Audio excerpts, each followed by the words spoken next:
Ora ana dalang-dalang sing iso didol apa ya ngono kae. Tukunen.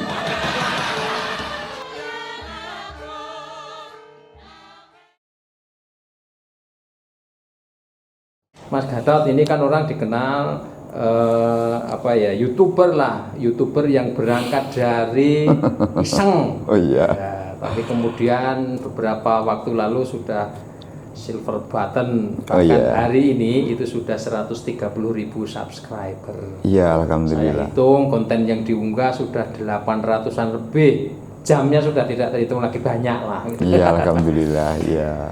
Nah, Mas Gatot, inget nggak konten apa yang pertama kali diunggah di YouTube dan waktu itu ngapain sih gitu ya? Maksudnya iseng atau memang serius atau apa? Konten pertama yang saya unggah itu, kalau tidak salah itu saya di suatu kolam renang ya Mas. Apa gimana wisata, ya? Ya? Tempat wisata. Tempat wisata. Saya ngeligo itu nggak pakai baju. Yo, nggak pakai baju, dengan celana saya basah sebenarnya waktu itu. Saya joget-joget itu Mas, joget-joget. Padahal neng kiwa tengen tuh ya ngomong akeh pengunjung akeh banget. Kenapa saya harus joget-joget itu kan sebenarnya saya melampiaskan rasa kedinginan, kademen. Renang orang gue ganti dengan celana saya yang basah kuyup. Nah, saya joget-joget sampai waktu itu ada kerumunan anak-anak pun ngomongin, ana wong edan liwat gitu. Itu ditot kita cilik-cilik sebenarnya itu. Nah, waktu itu bareng sama Pak Seno enggak sih? Enggak. Enggak sama Mas Seno waktu itu. Ada teman yang ngajak itu. Teman yang ngajak terus ternyata di video. Kebetulan ya HP saya kan saya titipkan. Titipkan karena semua wis klebus yang HP ini melu klebus saat itu malah tinggu itu ngerekam video saya itu. Nah, terus kemudian akunnya itu bikin sendiri atau dibikinkan orang lain Mas yang di YouTube itu? YouTube itu kalau akun saya bikin sendiri. Jadi kebetulan saya nggak mudeng ya. Kok. Jadi dulu itu kan kalau punya WhatsApp itu harus punya akun ya Mas. Android itu harus dibikin akun ben iso mengoperasikan apa namanya WhatsApp dan lain sebagainya. Tapi Facebook punya waktu itu. Facebook punya, saya sudah aktif Facebook. Facebook punya, terus saya sering Facebook pun saya bikin untuk iseng dengan kalimat-kalimat tulisan ya. Status yang lucu-lucu ya. Nah, saya pengennya yang lucu gitu loh. Nah, terus YouTube pun saya nggak ngerti loh Mas. Saya pikir juga serupa gitu loh. Kayak Facebook gitu ya? Kayak Facebook. Gitu. Saya kalau YouTube itu berbentuk tulisan, kalau Facebook itu berbentuk tulisan, kalau YouTube berbentuk video, pikir saya mek ngono. Jadi saya saben dina ya bikin status di Facebook, saben dina saya juga status neng YouTube. Nah itu pikir saya, kayak gitu tok. Dan tiap hari saya selalu upload video. Waktu itu. Nah, terus inspirasi, sebenarnya saya punya inspirasi yang kenapa saya akhirnya punya channel YouTube saya, ya nggak sengaja itu ada dua orang yang menjadi inspirasi saya. Di antaranya adalah Ki Seno Nugroho dan Denko Jaiplo, yang Jaipong itu. Kendang itu. Kendang itulah saya mulai mengaktifkan diri upload itu begitu lihat kendangannya Mas Denko itu saya gumunan Mas. Gumunan, saya itu berawal dari YouTuber yang gumunan ya. Saya tidak pernah punya trik opo-opo, nggak punya tip opo-opo. Berbekal dari gumunan itu tidak sengaja saya didaulat oleh waktu dan keadaan menjadi YouTuber ya. Gitu. Yang satu Mas Denko, yang satu Ki Seno Nugroho itu. Makanya banyak postingan-postingan di awal itu ya Denko gitu ya. Iya, Denko gitu ya. Setelah yang Ligo tadi Ya. Saya lihat banyak ini kendang, gitu Kendang, ya, aksinya ya, betul. Denko Jaiplo. Denko Jaiplo. Nah, waktu itu tahu subscribe gitu ya, tahu nggak Mas? Nggak tahu. Tapi misalnya berapa pesertanya yang nonton? Oh, nggak ngerti Mas, saya ya? buta. Saya buta Mas, untuk YouTube awal-awal saya buta. Terus justru saya tahu tentang subscribe itu karena sering ece-ecenan, jadi saling mengejek dengan Ki Seno Nugroho. Ki Seno Nugroho waktu itu dengan channel yang sekarang dipakai DS itu kan dulu channel pribadinya Mas Seno itu. Awalnya kan Dalang Seno itu channel pribadi. Itu sudah dia sudah mulai, "Wiro subscribe-mu." Subscribe-mu napa to? Ngene lho tak ajari, tak kandhani kan gitu loh. Nah, didelok. Awal itu berapa? 62. 62, jadi 62. 2 digit subscribe sama itu. Iki apa kan bilang itu? Iki apa iki? YouTube apa iki kok subscribe sakmene? Terus dia memperlihatkan dibandingkan ya habis ribuan. Aku yo enggak tersinggung, ora mudeng ta. Udah saya basicnya wis kulino Gojek. Lambat laun dia tiap hari saya ngupload. Bahkan kadang-kadang wong karena berbekal bodoh Mas. Gumunan tapi bodoh. Gitu. Saya tuh YouTuber yang gumunan tapi bodoh. Itu begitu saya punya video, punya konten namanya konten, ngerti sih? Konten kan akhir-akhir ini ya upload aja, upload gitu. Bisa sedina bisa ngupload 3 atau 2 atau 4 atau itu bisa saya waktu itu. Terus berkembang ya Mas? Akhirnya berkembang itu waktu itu mau wayangan kecil acap, terus Mas Seno Nugroho lihat, "Piro saiki subscribe-mu?" bilang gitu. Waktu itu masih sekitar 800-an Pak. Waktu 8 akhirnya subscribe-nya nambah di kisaran 800 subscribe. Itulah Mas Seno mulai lucu-lucunya Mas Seno kan saya dokumentasikan di HP. Itu saya Mas Seno bilang, "Kalau Anda ingin bahagia silakan subscribe channel Gatot Jatayu gitu."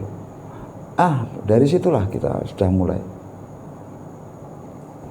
Dari peran Mas Seno sangat berperan. Perannya Mas Seno ke saya dan channel saya sangat berperan. Dan menurut saya Mas Seno orang yang berperan penting. Terus kemudian silver button itu sampai subscribe angka 100 itu dicapai bulan apa Mas? Garut ingat? Nah itu saya ingat Mas. Dari mulai pin datang ya. Pin datang itu dari pin dulu ya Mas. Pin datang itu 11 Mei. Saya 2020. Mei 2020 ya, Mei 2020 saya dapat pin. Dapat pin tepat di ulang tahun pernikahan saya. 13 Mei itu kan pernikahan saya, ulang tahun pernikahan. 13 Mei saya dapat pin YouTube. Ya, itu artinya monetize ya berarti ya. Iya, saya gajian pertama pas ulang tahun pernikahan. Berapa dolar? Waktu itu dapat 8 juta sekian Mas. Oh, dirupiahkan segitu. Udah rupiah ya. Iklan berarti ya, dari iklan dan hit ya, penonton ya. Ya mungkin begitu karena saya juga ya itu tadi karena bodoh tapi gumunan itu tadi. Untuk silver button dapat itu pas almarhum Ki Seno Nugroho itu pas 40 hari almarhum Ki Seno Nugroho saya dapat silver button. Saya waktu perjalanan sampai Ambar Ketawang kalau tidak salah ditelepon anak saya. Karena kan di Rumah Sedayu sudah persiapan mau untuk acara peringatan 40 hari meninggalnya Ki Seno Nugroho. Saya ditelepon anak saya, video call itu, "Pak, ada paket," katanya. "Paket opo?" kan gitu. "Iki lho koyo ngene iki kan gitu." Wah, lah iki sing dijenake apa utusane apa? Silver button. Waduh. Terus saya mikir, ini berkah Mas Seno ya pas petang puluh dino saya dapat ini kan gitu. Mas Seno memberikan berkah di 40 harinya kan gitu, saya bilang gitu. Dan untuk dolop tadi Mas, kembali kita ke dolop. Dolop ini saya nggak ngerti loh Mas juga. Saya pun berawal sekolah mudeng kabeh loh Mas. Berawal saya tidak tahu tentang dolop itu ya opo. Kok saya dijenengi dolop itu kan yang ngasih julukan atau ngasih nama atau ngasih merek ya itu kan juga almarhum Ki Seno Nugroho waktu itu. Saya dikenalkan dolop ya karena tertawa saya. Ya, sampai saya pernah dikatakan diunek nih Mas Seno itu. Saking banter lengguy itu saya tuh punya, kalau aji-aji itu kan ada aji-aji bolo sewu ya. Kalau saya itu katanya cangkem sewu. Itu Mas Seno yang mengatakan seperti itu. Saking banter. Sebenarnya saya menurut saya apa tuh saja nih dolop kuwi. Itu saja tanya-tanya. Jadi pada intinya itu saya tidak memproklamirkan diri atau memberikan nama untuk diri saya sendiri sebagai dolop itu enggak.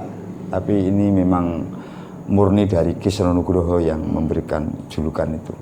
Tapi perasaan Mas Gatot sendiri gimana ya sekarang jadi ikon? Ya harus tetap kita pakai istilah dolop gitu ya. Iya. Ini apa rasanya itu gimana itu? Ya beban enggak? Yo ya Mas, sebenarnya saja biasa saja karena maksudnya saya biasa saja itu saya juga merasa nggak terbebani ya karena dolop itu kan nanti akan menjadi sebuah warna itu ketika frekuensinya nyambung Mas. Artinya setelah Mas Seno Nugroho nggak ada, kalau sama Mas Seno sudah klik ya sudah wah wis susah diungkapkan dengan kata-kata, wis otomatis ya, otomatis guyu, otomatis gergeran, otomatis suasananya menjadi unik, menjadi antik ya, aneh itu wis otomatis. Tapi untuk saat ini harus menemukan pola dan frekuensi yang sama. Artinya bahwa umpamanya wayangan ketemu dalang siapa tapi dalang itu ya seneng guyon atau juga lucu itu ya nanti di situ akan nyambung. Maksudnya dengan sendirinya ya. Dengan sendirinya dan saya juga saya bisa menarik kesimpulan atau mungkin yang saya rasakan berdasarkan yang saya rasakan sendiri bahwa dolop itu tidak bisa dibuat dan tidak bisa dipaksakan untuk tertawa. Itu tidak bisa Mas. Jadi Anda ketika melihat lucu, ketika melihat adegan yang membuat Anda itu tertawa, ya wis kuwi guyu kok. Aja wae aja ngampet guyu kok diampet wong-wong sing susah wae pengen guyu, pengen seneng atine kan gitu ya. Dan itu. Jadi dolop itu datangnya belakangan, julukan untuk dolop. Jadi tidak bisa dolop sik lagi guyu itu ra iso. Karena saya kalau dipaksa untuk atau diminta datang untuk dolopi pun belum tentu bisa loh Mas untuk saat ini. Belum tentu bisa karena ya itu tadi frekuensi ini harus klik ya. Harus klik Mas. Enggak bisa serta-merta kok saya kon guyu cekakan ya dipaksa ya ra iso saya. Iso ya kelakon sewengi nonton wayang nek dalange ra lucu ya ngancing wis orang guyu. Itu ya kelakon biasa itu menurut saya. Jadi akan alamiah. Akan ya? Alamiah. Iya. Jadi. Terus harapan kedepannya gimana Mas? Ini kan ini mungkin pertanyaan terakhir ya. Harapan kedepannya setelah ya subscribe sudah 130 orang selalu merindukan lah ya. Oh harapan. Netizen ini kan para pemirsa penggemar Mas Gatot sudah punya penggemar sendiri nih. Dolopin di Mas Gatot mana kan gitu ceritanya. Ya saya akan tetap konsisten untuk berkonten ya, berkonten dengan karena ibaratnya saya pasangan saya itu ibaratnya karo Mas Seno itu sudah seperti itu. Ya setidaknya saya akan membuat konten dengan suasana yang segar, walaupun tidak sesegar waktu sama Ki Seno Nugroho ya, karena memang Ki Seno Nugroho itu bisa membuat suasana menjadi luar biasa menggembirakan. Setidaknya saya juga akan membuat konten-konten yang membuat minimal diri saya bisa tersenyum, syukur-syukur bisa memaksimalkan tertawanya netizen dan para penonton yang hadir di channel saya kan gitu ya. Itu untuk harapan saya, untuk harapan yang berikutnya untuk para pelaku-pelaku seni, ya, dalang juga, mungkin pengerawit juga, waranggono dan penabuh yang lain juga. Harapan saya teruskan semangat Ki Seno Nugroho ini untuk menciptakan Ki Seno Nugroho yang baru. Banyak ilmu yang pernah kita lihat atau kita serap dari Ki Seno Nugroho, mari kita aplikasikan dan mari kita kembangkan bersama untuk konco-konco dalang. Dan harapan saya untuk berpindah juga untuk Mas Gading Paukir menjadi next Ki Seno Nugroho. Mudah-mudahan lebih melebihi ayahnya ya, untuk Ki Gading Paukir dan Gadang Prasetyo menjadi lebih semangat berkarya mendalang dan meneruskan cita-cita Ki Seno Nugroho dan mbah-mbahnya. Ya. Oke, kita sudah sama-sama mendengar kisah intim dengan Mas Gatot Jatayu, idola kita semua para penggemar Ki Seno Nugroho dan wayang kulit ya, pentas wayang kulit. Mudah-mudahan ini akan memberi inspirasi kepada siapa saja, ya, inspirasi dalam hal bagaimana kita berjuang, ya, bagaimana kita mendapatkan sari pelajaran dari Ki Seno Nugroho juga, ya, banyak pitutur-pitutur yang indah yang disampaikan beliau dan Mas Gatot itu tentu saja setiap saat dia mengikuti dan bisa menyerap secara langsung gitu. Nah, sehingga mudah-mudahan lewat konten ini, wawancara ini, semua bisa mengetahui lebih banyak tentang siapa Mas Gatot dan apa yang akan di. Tapi ngomong-ngomong, dari YouTube ini rencananya mau dipakai apa, Mas? Mau tanya. Dengar-dengar mau beli Alphard. Oh ya, sebenarnya saya sudah beli kemarin. Sudah apa? Sudah. Barusan beberapa hari yang lalu saya sudah beli, cuman belum saya sampaikan ke publik. Itu masih saya simpan. Sebagian juga sudah saya pakai. Ya, karena kan saya nggak hanya satu belinya. Wih. Ya. Yaitu satu Pak. Alphard kontrasepsi. Alphard kontrasepsi. Alphard kontrasepsi ya. Oke lah, ini penutup dari perbincangan kita. Mudah-mudahan nanti kita tunggu unboxingnya yang namanya Alphard itu tadi. Oke, terima kasih Mas Gatot. Sampai jumpa di kesempatan berikutnya. Oke, salam.